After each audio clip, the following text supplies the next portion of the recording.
அடே நாய் மண்டியா, எனக்கு போட்டியா நீ வேளான்னு பாக்குறியா? உன்னை விட மாட்டேன்டா இன்னைக்கு. நெருப்பே வந்தாலும் நீ பரவாயில்ல, நீ உன்னை விட்டுறா. ஏ நாய் மண்டியா, சொந்தரி சோறு தூணா, சீக்கிரம் ஓடிடா. நெருப்பு மாதிரி செத்துக்கிட்டு கூடாது, சீக்கிரம் ஓடிவா. ரெண்டு பேரும் வேலைக்கு வச்சிருக்கேன், என்னை நானே சிறப்புல அடிச்சுக்கா. மயிலாடி இவங்க 2 பேரும் சும்மா விடாதீங்க. இவங்களால எனக்கு 2 கோடி நஷ்டம். உங்க கடையில உள்ள எல்லா பொருளும் வித்தா கூட 20,000 ரூபாய் போகாதுடா. நீங்க பேசாதீங்க, உங்க 2 பேருக்கும் 6 மாசம் செய்துன்னு நினைக்கிறேன். நாய் மண்டியா, எப்ப சந்தோஷமா? சும்மா இருந்தோம், நான் நோண்டி விட்டு ஜெயிலுக்கு கூப்பிட்டு வந்துடா. என்ன சும்மா போய் உன் பேசி கத்தம்பாரு. இந்த அடி எதுக்கல்ற, நீ ஒன்னும் கவலைப்படாத, மாமா நான் இருக்கா.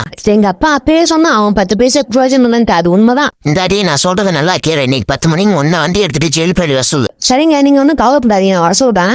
அண்ணா அவங்க மச்சான் போன் பண்ணியிருந்தாரு, 10 மணிக்கு இவங்க வண்டி எடுத்துட்டு ஜெயில் பேர் வர சொல்லியிருக்காரு. மச்சான் ஓட்டு மச்சான் வேலைமா, இன்னைக்கு நம்ம தான் நிரூபிச்சிடறோம், ஜெயில இருக்கக்கூடாது. ஓட்ட பண்ணிட்டு கூட இதுல வேகமா ஓடனதுல ஓடிந்த கோல்டு மெடல் வாங்கிருக்கலாம்.